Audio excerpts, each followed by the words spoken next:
I don't have favorite audiences, but if I did, it would definitely be HR and people leaders. I want to talk to you all about hidden potential today, and it starts with me as a failed athlete. When I was a teenager, I fell in love with springboard diving. And this was a really bad choice for me because I was afraid of heights, and also I couldn't touch my toes without bending my knees. So you might be wondering, why was I in this sport? And the answer is, I'd already been cut from both basketball and soccer, so I was running out of options. And I just poured all the energy I had into trying to become a good diver, and it didn't work. I actually found recently some vintage footage of my first year. Let's take a look.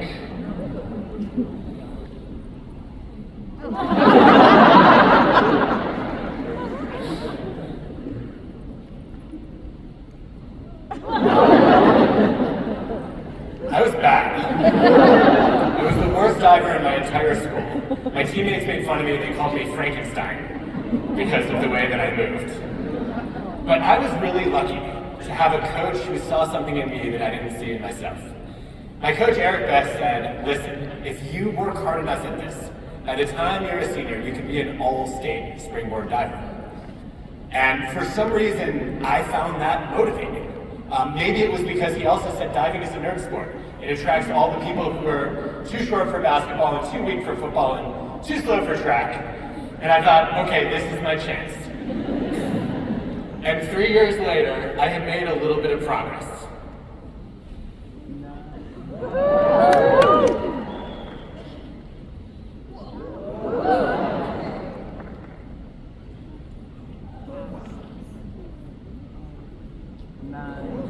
You all are much more excited than the judges were.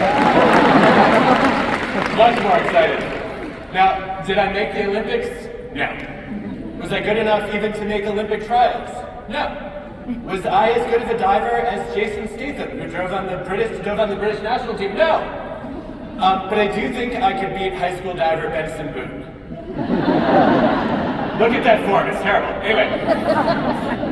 That experience of making more progress than I ever thought I was capable of made me a believer in hidden potential. I think of hidden potential as a capacity for growth that's invisible to you and maybe invisible to the people around you. What I want to do this morning is talk about how do we recognize our own hidden potential and also the hidden potential in others, and then help the people around us realize it. So that's where I want to go. Are you ready? Yeah. Okay, I was going to do it anyway, but I appreciate the Denver enthusiasm. So for me, the starting point, when it comes to seeing potential in others, I know this room does a ton of hiring and interviewing and selection, is to look for diamonds in the rough. People who don't immediately stand out, but might actually have something of great value to deliver. And I learned this lesson the hard way. Early in my career, I was hiring salespeople, and I would never forget a resume that I got that was just a horrible fit. Awful. The guy was a math major and he built robots in his spare time. I was like, this is not gonna work. But just out of curiosity, I interviewed him. And the interview was a complete disaster. Afterward, I brought the report to our president, and I said, I can't hire this guy. Like, no selling ability whatsoever. And our president said, well, how do you know? And I said, he didn't even make eye contact once in the entire interview. And our president said, you realize this is a phone sales job, right? Had never crossed my mind. I was stuck in confirmation bias land of already knowing this guy was not cut out for sales, and then looking for cues that validated that assumption. Big mistake. So I decided to redesign the interview process after that, and I took the IKEA model very seriously. I said, instead of talking to people about their skills, let's give them a chance to demonstrate their skills. And so I started asking sales candidates to sell us a rotten apple. I picked a rotten apple because I figured if you can sell that, you can sell anything. And I'll never forget one candidate who came in and, without even skipping a beat, said, yeah, this may look like a rotten apple, but it's actually an aged antique apple. You know the saying, an apple a day keeps the doctor away? Well, guess what? These have so many nutrients that you only need to eat one of these a week. And then you can plant the seeds in your backyard, and it's cheaper than if you bought them at the grocery store. I had some concerns about his honesty and integrity after that. But you know what? I ended up hiring him, and he was the single highest performing salesperson in our entire company, and he was the math major who built robots. which is a big lesson for me that has been supported by some recent research in the US military, which shows it's not how people perform in their first interview that shows their potential. It's how much progress they make from the first interview to the second, if you give them a second chance. I think every job interview should come with a do-over, where after you do your first interview, you're asked to self-assess what went well, what do you think went poorly, and then you get a second try. The people who grow from the first to the second are the ones with the greatest motivation and ability to learn, and those are the people that we want to hire. All right, so let's say we bring in some diamonds and we're bust. The next thing that we want to think about is how do we recognize and value their contributions, not just in their jobs, but also to culture. Konstantinos Koutifouris and I have been studying culture carriers, people who go above and beyond to defend your values and enrich your norms and improve your practices. And what we've been interested in is when organizations recognize culture carriers, what are they paying attention to and what are they overlooking? And we found that there's a particular category of culture carriers who are vital to making your organization better that do not get picked up if you look at recognition data. And they're people who are willing to tell you the truth even if you don't want to hear it. I don't see a lot of this in the organizations that I study. I see a lot of people lining up to tell leaders comforting lies instead of feeding them the unpleasant truths. I even saw a leader recently come into work and say good morning, and a bunch of people were like, great point. Which is a really scary world to live in. I think about the people who are willing to tell you the truth as highly disagreeable. They are not necessarily the agreeable people who are warm, friendly, polite, welcoming, Canadian. Yeah, that's a shout out to Canada. Disagreeable people you will know as more critical, more skeptical, more challenging, also statistically overrepresented among engineers and lawyers. Which is not a joke, that's an empirical finding. But not all disagreeable people are great culture carriers. You have to look at their motives too. It was highlighted to me recently that there actually is an IoT, if you look closely. And I would just add, it's hidden in the a-hole. I don't know why I'm telling you that or what to do with it, but no, it's a good reminder to separate agreeable and disagreeable people from the axis of givers and takers that I've spent studying, most of my career studying. And I'd really like to draw this 2x2 as a reminder that there is a group of people we are forgetting to recognize and a group that we are over-recognizing when it comes to their potential to make us better. I don't want anybody to hang out with the disagreeable takers. I'm guessing none of you waste your time with those people, and you might call them by a less polite name than I do. But a lot of us get tricked. We tend to love and reward agreeable takers, also known as fakers, who are nice to your face and then stab you in the back. They do a lot of kissing up and kicking down. Watch out. Our most recognized, most beloved colleagues are agreeable givers because they say yes to everything. The problem is, where are the Ted Lasso fans in the ring? The problem is that agreeable givers often don't like conflict, they're afraid to rock the boat, and they don't always tell us what we can do better. The people who unlock our hidden potential are most likely to be disagreeable givers. All right, Ted Lasso fans, who is your favorite disagreeable giver? Ryan Kent, yes, thank you.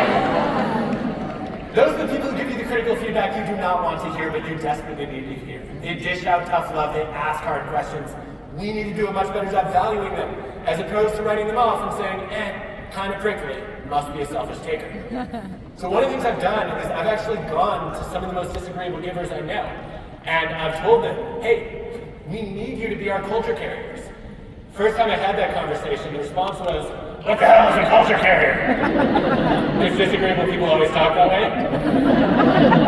Maybe. But it's such a valuable thing to look at those people and not let the crusty exterior detract from the fact that they're trying to make you better. The more that you can recognize and reward and promote those people, the more that your culture tends to improve. But in order for them to speak up and tell you what needs to improve, you need to create psychological safety, and I know everyone in this room is familiar with Amy Edmondson's work. You know psychological safety is the sense that people can speak up without fear. You know that when people have psychological safety, they admit their errors so we can prevent them. They should. You also know that it's hard to create psychological safety. How do you build it to unlock the hidden potential in the teams and rooms that you work in? Well, in studying this recently, I've found that what most leaders do is not enough. Most leaders say, hey, if you have any suggestions or concerns, please let me know. If you see something, say something. If you have feedback, I want to hear it. And guess what? People don't know whether you mean it. They don't know whether you really want to hear what they have to say, or whether you're going to be too busy to pay attention, or whether you're going to get defensive and bite their heads off. So they choose to walk on eggshells and bite their tongues. What I found is much more powerful is to actually go the extra step and talk about your own shortcomings, your own mistakes, your own limitations. Criticize yourself out loud. And when you do that, you are not just claiming that you're open to feedback. You are actually proving that you can handle the truth. So I was teaching this recently in our classes at Wharton, and one of our students said, well, don't you think our faculty should do this? And I had a parenting moment, and I was like, do what I say, not what I do. But I thought about it, and I realized they were right, and a bunch of us on the faculty got together, and we took our nastiest student comments on the feedback forums, inspired by Jimmy Kimmel's mean tweets. We read them out loud. Let's take a look. It was easily one of the worst 3 classes I've ever taken, one of which the professor was let go after the semester.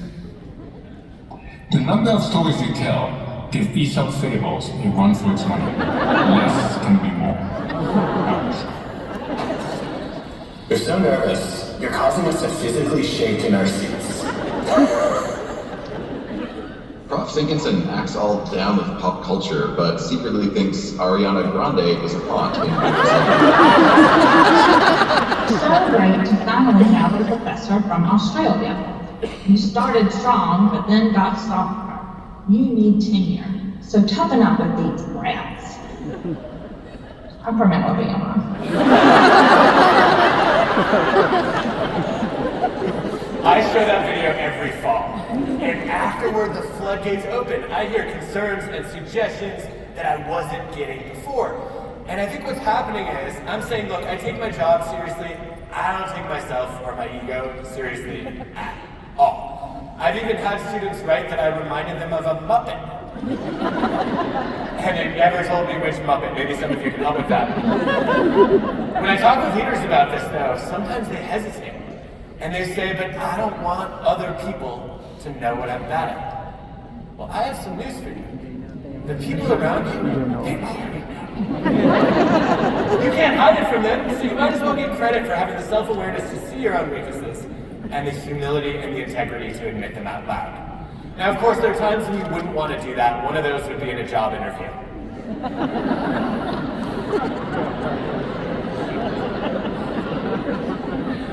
But for the most part, you have nothing to lose and much to gain by saying, here are the things I'm trying to get better at, and I would love your help in letting me know where else I can improve.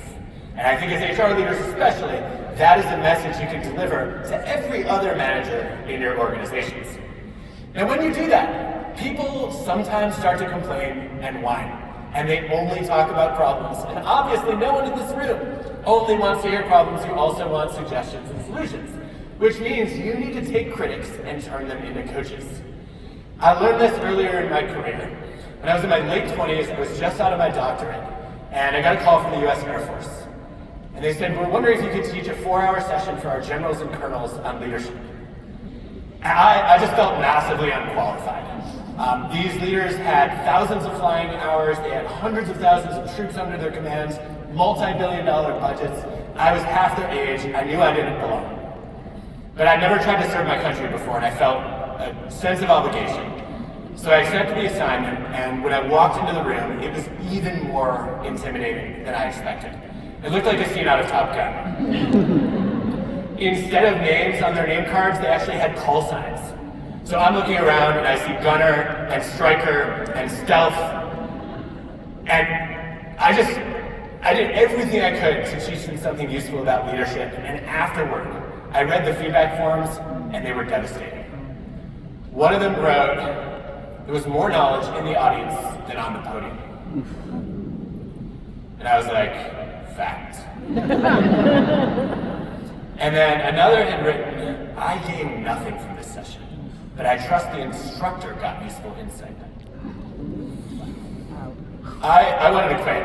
I remember wondering, is it possible for humans to hibernate like bears? And I knew I was not cut out for this job as a shy introvert.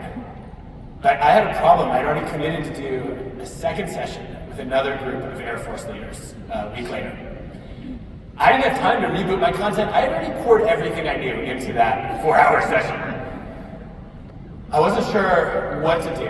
And then it dawned on me that I had some potential coaches in my room. So I went back to the Air Force leaders who crucified me, and I asked them to help me grow. And this was not a comfortable experience. How many of you have grappled with imposter syndrome? And how many of you aren't raising your hands because you're not even sure if you qualify? Yeah, that's how I felt. But I thought, okay, the only people who can make me better are the people who already saw me suck. So I went to the Air Force leaders that had given me all that nasty feedback, and I said, what can I do better next time? And I got a bunch of practical suggestions. And I didn't know it at the time. But research has shown in the last few years that you get better information if, instead of just asking for feedback, you seek advice too. Feedback is backward-looking. People tell you what you did wrong yesterday. Advice is forward-looking. They tell you what you can improve upon tomorrow. And what you see empirically in the research very clearly is that people then start to give more specific, more actionable tips. And that's what the Air Force leaders did for me. The best tip that I got was, one of the leaders said, look, we can tell that you're half our age and you're really inexperienced. Why don't you call out the elephant in the room? And I realized I had done the exact opposite. Because I felt so insecure, I had worked really hard to explain my credentials and my expertise and talk up my research, and I tried to stand on a pedestal that I did not belong on. And I realized, okay, with the next group, I've got nothing to lose. This literally can't go worse. So I walked in, and I picked the meanest looking Air Force leader. And before I'd said even a word, I stared him down. And I said, I know what you're thinking right now, Sand Dune. That was his name. I don't know why you all are laughing at that. I said, what could I possibly learn from a professor who's 12 years old? And they all started laughing, and then another Colonel Hawk said, come on, that's ridiculous. You gotta be at least 13. And it broke the tension in the room, and I more or less covered the same material, but now we were on a level playing field. And I held my breath and read the comments afterward, and the first one said, the professors seem to get younger every year. Or is it that we're getting older? I don't like that, but I did enjoy learning how to motivate millennials from someone who's almost young enough to be one. And although junior in experience, Adam dealt with the evidence in an interesting way. And it was a great lesson for me that the very people who are criticizing you, provided that they have your best interests at heart, that they're willing to give rather than take, provided that they're somewhat knowledgeable about you and how you're trying to grow, are actually the best people to coach you. I think a critic is somebody who attacks the worst version of yourself. A coach is somebody who sees your hidden potential and helps you become a better version of yourself. And I was really lucky to have one of those, and it still affects me to this day. As a diver, the single hardest thing for me was trying a new dive. I would stand at the end of the springboard, shaking, frozen, afraid to leap into the air. I didn't want to get lost in midair. I didn't want to belly flop or back smack. I didn't want to break an eardrum. And one day, I just stood there frozen for 45 minutes, just waiting for the confidence that wouldn't come. And finally, my coach, Eric, said, Adam, are you going to do this dive? And I was like, ever? Yeah, one day I would love to do this dive. And he said, great, then what are you waiting for? All of a sudden it hit me. I had the relationship between confidence and action backward. I was waiting until I felt confident to take the leap. But it was only by taking the leap that my confidence would come. And that was a life-changing realization for me. I've heard Eric's voice in my head every time I have hesitated to try something new, to pursue something where I wasn't sure I had potential. When I was hesitating to write my first book, I heard Eric's voice, do you want to write a book one day? Yes, then what are you waiting for? When I was afraid to accept an invitation to get in the red circle at TED, I heard Eric's voice. Would you like to give one of these talks one day? Yes. Then what are you waiting for? And I heard Eric's voice literally last year, when I decided after more than a decade of not setting foot on the springboard to try diving again. And all of the old fears came back. All of them.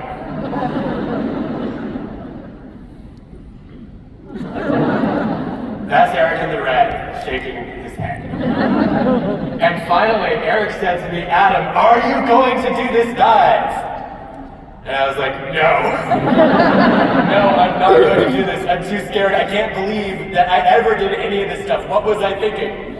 And Eric said, your daughter's watching. You don't really have a choice.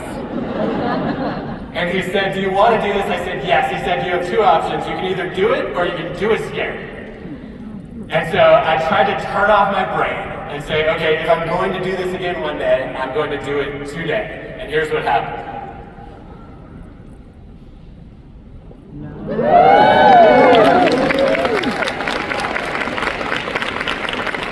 6.5. My favorite lesson from diving was that it's almost impossible to get a 10. I never got one in my whole career. But I was always trying to get a little bit closer to 10. And every time I finish any kind of task or project or performance that matters to me, I will go to potential coaches and ask them, give me a 0 to 10 score. And what is the one thing I can do to get closer to 10? And it doesn't matter whether they give me a 6.5 or a 3. I just want to know how I can make a little bit of progress. I think progress is the ultimate factor to motivate people in organizations. I know all of you have experienced the power of small wins. And so after you leave Workhuman, if I can make one specific request, it would be to celebrate the progress that the people around you are making. And also to give them a tip for how they can get a little bit closer to 10. With that, I thank you, and I'm going to bring Holly on stage.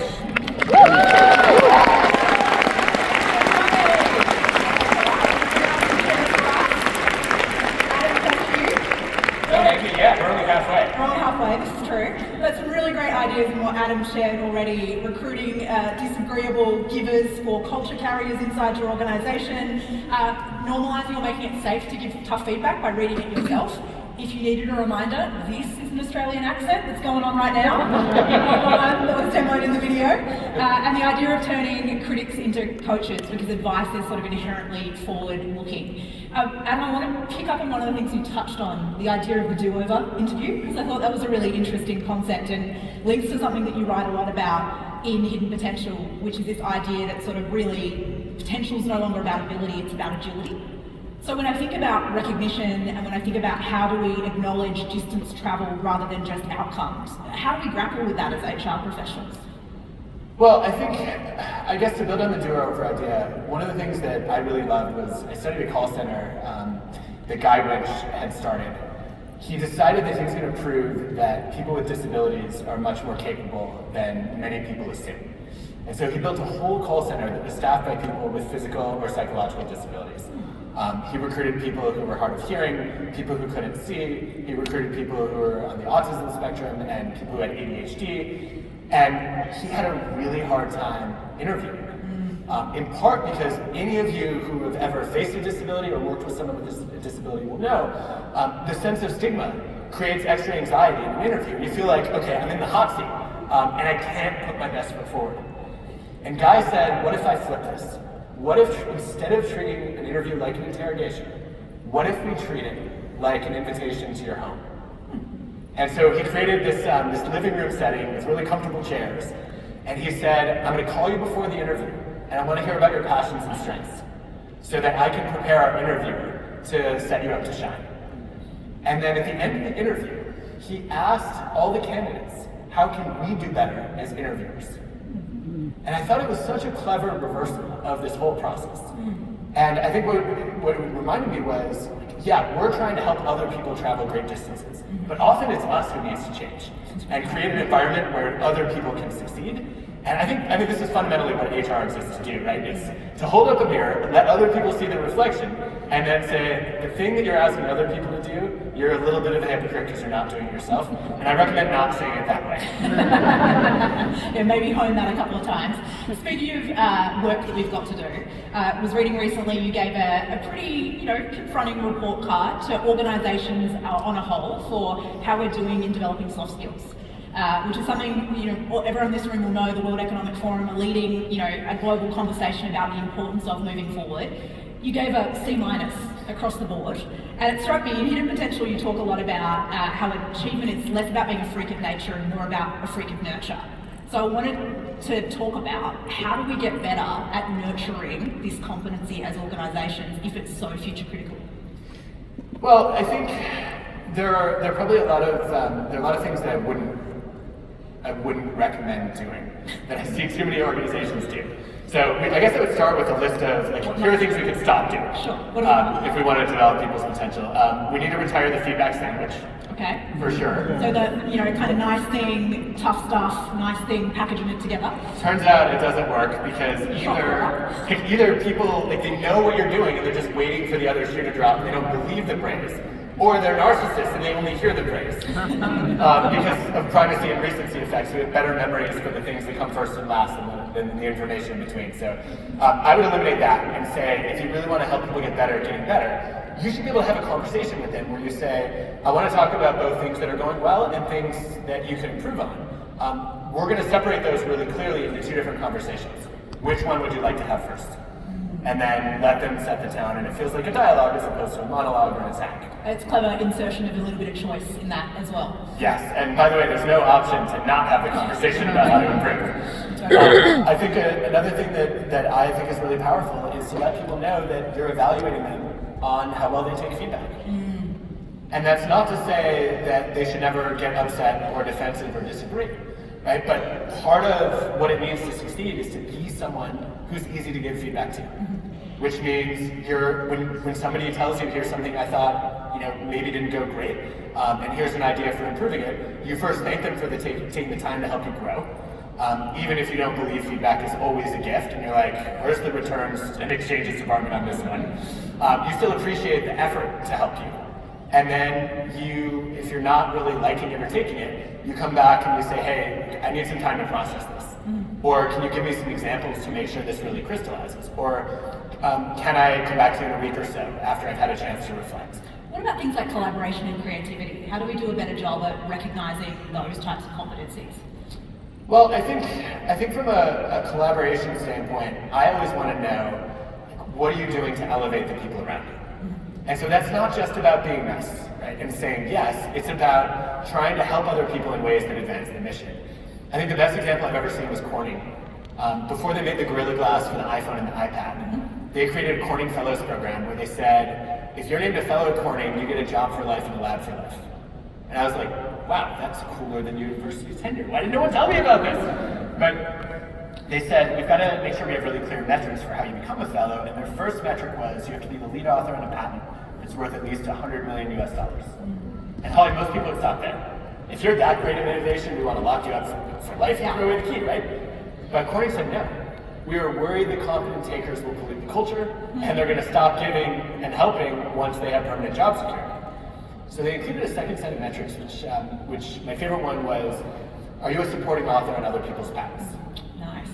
Genius. There are not a lot of people who are like, I'm going to pretend to help you for the next decade so that you make me the 14th author on your patent application. It's the people day in and day out who are sharing knowledge and connecting dots and really enhancing the work of others who earn those later patent authorships. So the question for all of you here at Workhuman is, what is your equivalent of later patent authorship? It shows people are not just supporting others, but they're actually making important work better. That's a great practical example. Eric opened with talking about human intelligence, this kind of fusion between AI and human potential, and I'm interested to get your pulse check on how you're feeling about this AI revolution we're in the midst of. Tell me, optimist, pessimist, somewhere in between, where are you at the moment on what it means for the hidden potential of humans inside organizations? Short to medium term, optimist, long term, terrified. Expand. So I think short to medium term, what we're seeing is that that AI tools are enhancing all kinds of human capabilities. Yeah. So let's start at just a few simple examples. One is in R&D innovation, patent rates in one experiment by Eden Turner Rogers went up over 70%. Wow. By just having access to a tool that allows you to discover new combinations between chemicals that humans never thought of. The sad part of that is those R&D scientists who are now much more creative are less satisfied with their jobs. Because they feel like now they're just sort of judging AI output as opposed to involved in the creative process. I think we're going to need to figure out how to fix that problem. Salespeople. There's great evidence that if you take salespeople, the most skilled salespeople when they're using generative AI get more out of it than the least skilled salespeople, which is the opposite of most jobs, where it's a skill leveler and it helps the people who are struggling the most catch up. What's going on in sales? Well, in sales, it turns out people take AI tools, they figure out how to offload kind of rote, mundane customer requests, and then they can use their intelligence and their creativity and their interpersonal skills to handle the more complex customer problems. Yep. In the short term, right? In the long term, there's an open question about, is that kind of work going to get outsourced to AI too? Yep. I think that's a little concerning. One other example, Sharon Parker did the study I love of advanced manufacturing, where people were working with robots for the first time. And I think whatever we're seeing with AI in the next decade or so, we're going to see with robots in 2 or 3 decades. And so it's kind of an interesting glimpse into the long-term future. So people are threatened by robots. They're like, wait, this thing that I thought was something that you could only do as a human being is now capable of being automated. What does that mean for the future of my job? So people don't just take that threat lying down. They start to study the robots and figure out what the robots are bad at. And then they learn the skills that the robots can't do. They outsmart the robots, and that becomes the main meaning and purpose of their work. Like you can ask some of these employees, they're like, you ask them, what do you do? I outsmart robots for a living. And that's how I make a difference. Now, how long is the roadway on that? Yeah. How long does it take for the robots to master the skills that humans currently do better? We don't know. And what sort of things are they doing that are outsmarting the robots? Give us a sense of where the puck's heading in terms of those skills. So in that world, a lot of it had to do with identifying reasons for machine faults, and then being able to reduce machine downtime, or even figuring out what was causing the faults in the first place, and then figuring out how to prevent them, right? Which was like a task that nobody thought to give to a robot. But pretty soon these robots have AI, and we don't know. So I think long term, there's a lot of uncertainty and a lot of open questions, but I think in the next decade or so, we're all going to be running tons of experiments where we use AI to figure out both how to spend less time on tasks that don't require our talent, and also on how to get access to ideas and perspectives that are really hard for us to find. Speaking of kind of open questions and experiments, for professionals in the room who are, busy as anything with the day-to-day, let alone that bandwidth to think about the, not too distant future potentially, what are the questions you'd invite leaders in the room to be asking in their HR teams, at their executive table, or the experiment to be running to better prepare yourself to have a degree of shaping the future? Well, I think in some ways, what we're seeing right now is the exact opposite of what the digital revolution looked like. So some of you are old enough to remember around 2000 when a bunch of CEOs were like, digital transformation is not coming from my company. And Blockbuster and the BlackBerry, Kodak and Sears and Toys R Us are no more. A lot of leaders resisted that reality, but the ones who bought into it, it was really clear what to do. Like, okay, we need a functioning website, we need like a click and mortar process, fine. With AI, I think we're seeing the exact opposite, which is everybody believes it's coming, and it's going to be transformative, and nobody has a clue how. And so what do we do with that? What do you do with that as HR leaders? I think the best thing you can do is you can make a range of tools available to people, and then encourage them to run experiments with them and share the results. So I would launch an innovation tournament tomorrow. If anyone were dumb enough to let me run an organization. What I would do is I would say, we're doing an innovation tournament on new use cases for AI. We're going to give everybody a month. You can apply it to anything. Our products, our services, our processes, our culture. And what I want you to do is run a few A/B tests and then report back to us on what you learned. And the most promising experiments, we're going to let you lead the rollout of those. And I would iterate on that because the tools are changing so fast that the experiments that are great today are not necessarily going to be the best ones in 3 to 6 months. And so I think that needs to be an ongoing process. And it is going to be, I don't think this will surprise anyone in the room, but it's going to be mostly your Gen Z team members who are going to be leading on this front. Unleashing Gen Z. Speaking of Gen Z, you wrote a piece on them recently, which I found quite interesting. The headline was, "No, you don't get an A for effort." And a lot of us are dealing with 5 generations in the workplace at one time. I thought it was interesting. You said, really, this isn't Gen Z's fault, to be clear. This is a misunderstanding about one of the most popular educational theories. Can you talk to us, because this has come up in your classroom, hasn't it, for the first time, and I'm sure you're starting to see it in the feedback cultures in your organisations as Gen Z have well and truly arrived. Talk to us about how we respond to the environment that this generation have been raised in. Yeah, I think all the things that you're finding challenging, I get an early peek at it because they see me right before they come to you. And so you can blame me. You're the lead indicator. Yeah, but 2 years ago it happened for the first time. I got 3 emails from students saying, "My grade does not reflect the effort I put into this course." I thought it was a joke at first. I was like, we have great effort, we grade excellence. Like, what is this? But it's a growth mindset argument, isn't it? It is. Well, I should say that the funniest part of it is it was a week-long class with like 3 readings. Oh. And so it's not like they were working really hard and not delivering. Yeah, it was not challenging in any way, shape, or form. It was their introduction to leadership as MBA students. And so I really want to know what was behind this. And after grilling a bunch of them on it, it turned out that they were living with like a perversion of growth mindset, which is, you all know Carol Dweck's important work showing that when we praise effort, not just ability, people don't give up then after they fail. Yep. And they realize, like, oh, failure is not a sign that I lack talent. It's actually a sign that I need to try harder or work smarter. Well, no one was telling them the smarter part. They were just getting the work harder feedback. And it was like, well, if you put in effort and you don't get the result you want, you should just work harder and then we're going to reward that and celebrate that. Like, no. What we should be doing is, yes, we should be encouraging effort and praising effort, but rewarding progress and performance. Do you think this has an attribution to kind of the burnout culture that we've got? This idea that we're sort of rewarding effort without that piece around how do we work smarter, or should the work have been done in the first place? Where were you when I was writing this article? Yes, I think that's a missing piece of this perspective. Yeah, I think one of the reasons that we're seeing elevated burnout among Gen Z employees, and we're seeing with this with students really clearly too, is like, they think the answer to success is just to work harder. Although I've heard an interesting take on this recently. I heard from a group of Gen Z employees that if their leaders tell them they want high performance, they encode that as a culture that's pushing them to burn out. Like, no, again, this is not always meaning you need to burn the midnight oil. What we want is for you to do really high quality work.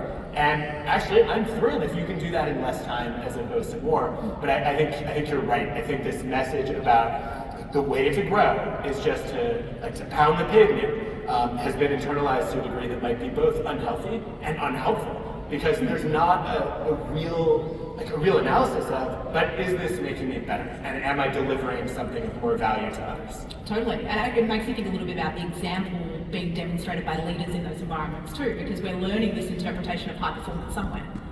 Interesting. Another piece that I loved of yours, which we have to get into, is wrote about Elon Musk recently, which I gather has been a little bit controversial in the reaction, people thinking that you're engaging in politics when really it was making an observation about leadership. And what I really liked about your piece, it was titled "America is Learning the Wrong Lesson from Elon Musk." And you made, I think, a really important distinction between healthy disrespect. You can feel free to applaud that. That's fine. Safe space here. All right. I realize some of you have given up on learning any lessons from Elon, but Yes. I don't want to throw out the baby with the bathwater. I think there are things that he does extraordinarily well and things that he does embarrassingly poorly. But I think the thing that was interesting for me is this distinction between healthy disrespect for status quo and unhealthy disrespect for people. And that for me is really important, because I'm sure I'm not the only one who is in rooms at the moment where you're talking about psychological safety or being thoughtful about your people and the culture you're cultivating, and everyone goes, yeah, but Elon. And it's sort of the exception that permits outlier behaviour, or if you don't want to do the work or lean in, is kind of your convenient excuse. And I'd love to hear you tease out your observations around what's going on at the moment. Yeah, so I think my general reaction watching Elon lead, and I think about this largely because Elon went to Wharton, and so every class I teach, I think if there's a future Elon in this room, what are the most important messages that I want to deliver to them? And I think there can't be a more important one than treating people with respect does not make them weak, it makes them strong. Full stop. By the way, the fact that there are people who don't know this boggles my mind. But I think that what's happened is a lot of people have looked at the way that Elon lashes out at people and started to take that as a sign that that's what you need to do. You need to be hard charging, you need to dish out tough love. And I want to say there's a massive difference between being demanding and demeaning. But being demanding is about having high standards and expectations and holding people accountable for those. Being demeaning is insulting people, berating them, belittling them, devaluing them as human beings, as opposed to telling them maybe their work has fallen short of what you were hoping they would achieve. And interestingly, there's a version of Elon Musk that knew this. First time I met him was about a decade ago. I was studying SpaceX, in part because I was amazed by the fact that they were able to build a reusable commercial rocket, especially after a series of explosions that nearly bankrupted both them and Elon. I really wanted to understand what are the cultural lessons from that. And I remember sitting with Elon for dinner and asking him, what do you do to create the psychological safety for people to tell you about the things that might go wrong? And he said, I don't. I said, what? He said, I don't think I'm the kind of leader that can create that kind of safety. He said, but people, like the way I operate, people are afraid of me. I said, there's a little self-awareness there, didn't expect that, okay. Next question, so how do you get people to tell you about problems before they explode? He said, well, given my style of leadership, I try to make it unsafe not to speak up. What does that look like practically? Psychological danger instead of psychological safety. No, what he told them was, and I think this is an example of the kind of leadership we could learn from. What he told them was, I will never punish you for raising a concern. I will punish you if you stay silent. And I would like to add, we should also reward you for raising the concern. But I think there's a little bit of insight there, right? That I would like to rediscover and say, hey, there was a respect for the things that other people below you saw that you couldn't, that you seem to have lost sight of. Can we rediscover them? Do you struggle with sort of the example of leadership as it feels like it's being played out, in a dominant narrative sense at the moment? Yeah, I do, in part because people get cause and effect backward. They see these examples of people being disrespectful and they say, well, yeah, that drives success. No, you only see that among leaders who have already succeeded and earned a license to do it and get away with it. It's called idiosyncrasy credit. Originally, the psychologist Edwin Hollander coined the term. I love this concept. Idiosyncrasy credit is the permission to deviate from social norms and values that you gain through success and status. And guess what? Like when you're the world's richest person or when you're a super innovator, people give you more latitude to break rules and violate norms. And I think that Elon has succeeded in spite of that latitude, not because of it. Before I let you go, I want to talk to you a little bit about teams, because that's something everyone in this room can resonate with. You're a part of them, you're leading them. And one of my favorite parts of Hidden Potential was your discussion around how you get the sweet spot in team performance. And there was this observation that around the kind of 3 to 4 year mark in some of the teams in the studies, you get this kind of collective performance that's really at its high point. And I was interested to get a sense of, we talk about the idea of having the injection of new perspectives and ideas, and obviously there's a level of change all of our organisations are contending with. How do you strike that right balance in your team between familiarity and difference? So I think most teams don't have enough familiarity. What happens is people don't work together long enough to know each other's strengths and skills and develop effective routines together. And the starkest example of this is if you look at research on cardiac surgeons and you track their mortality rates. This is Huckman and Pisano's research. What they show is basically you would think that like 5 or 10 surgeries in, the mortality rate starts to drop, but it doesn't. And these surgeons are as bad at 50 procedures as they were at the first or second one. Well, what's going on there? Well, the problem is that surgeons perform at different hospitals. They're constantly rotating to different teams. And if you break down the data by which team they're with, every procedure they do with the same team reduces their patient mortality rate by about 1%. And then that morning, they go to work with a new team, and it's as if they've never performed the surgery before. Because they're missing the nurses and anesthesiologists who know how to bring out the best in them and also protect them from their worst habits. And so I think of that as an example, but this is not unique to medicine. We see it in finance teams, software teams, NBA basketball teams, flight crews, that one of the best predictors of performance is literally just whether you've worked together before. So we want to build up that shared experience, but we want people to constantly do pre-mortems and post-mortems to ask what went well, what didn't, what can we do better, and what might be problems lurking around the corner, and how do we prevent those. And then at some point, I think to the premise of the sweet spot, you do see a performance dip again, and most teams do not get to the 3 or 4 year mark. But at that point, their routines get stale, they start to get a little predictable, and maybe they also get annoyed with each other. And at that point, you either need to rotate a team member or you need to rotate a coach or a leader to try to bring in a fresh perspective and some new advice. Something I was thinking about while you're talking about hidden potential in this current climate is we're talking a lot about the pressure and just the compounding impact of uncertainty on our teams and on our organisations at the moment. Is there anything in the research around uncovering potential for people who are more inclined to thrive in those types of environments that's useful for us to be thoughtful about in our interviews, in our do-over interviews, and in our recognition? Such an interesting question. Yeah, I think for people who are good at thriving under pressure, one of the mistakes that we sometimes make is we actually don't give them enough challenge. So I mentioned earlier, let's try to help people put their best foot forward. Sometimes your best foot forward is what you do when you feel like your back is against the wall. And so I think it's probably a good idea to expose people to a range of these kinds of situations, right? Some situations where they really feel like they can crush it, and some others where they really think they can't handle it, and then see what version of them shows up during those challenges.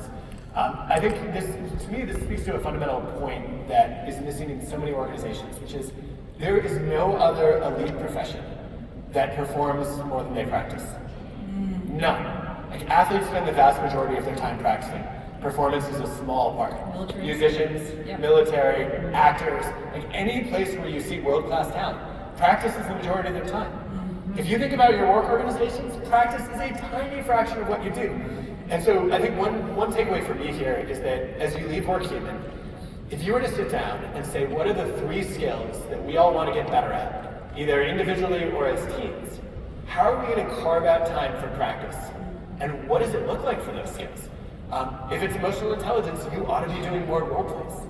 If it's conflict resolution, you ought to be simulating small conflicts so that you've built up the muscles when you have a bigger one. Yep. And I think there's probably nothing more important that we could highlight than if you could even add an extra hour a week of practice, it's going to elevate both your success and your well-being because you're going to be a lot more stressed. Great suggestion, absolutely. During practice. Find an hour of practice. One final cheeky question. One of the things I love about the way that you work is you're always practicing what you're writing about. And one of the things I know that you love to encourage people to do is to think again and to question their beliefs and their opinions. What's something of relevance to an HR audience that you're currently rethinking? Oh, how much trouble do you want to get me in? I mean, enough. Okay, so I think something that I've been rethinking for an HR audience is onboarding. I think the way that we onboard people is a tremendous waste of a unique perspective that they have when they arrive. Which is, on the one hand, they know something about the culture because they've been through the interview and recruiting process. On the other hand, they're not yet drinking the Kool-Aid. And so they're not yet fish that don't know they're in water. That is the optimal time to find out what's working in your organization and what could be done better. And so I actually have started thinking maybe instead of onboarding people and bringing them in to basically socialize them into the culture, we should treat them as detectives who are trying to figure out what are the big mysteries in our culture and then how do you solve them. And ideally, they're both trying to figure out of the true highlights that make your culture great. Like, what's the secret sauce behind those? But also, in the gaps between where you are currently and where you would like your culture to be, what would it take for us to close those gaps? And I think new hires are your single best culture detectives, and they're completely wasted right now. Hey, here we go. One person in the room. Can we keep the applause going and give an enormous Workhuman thank you?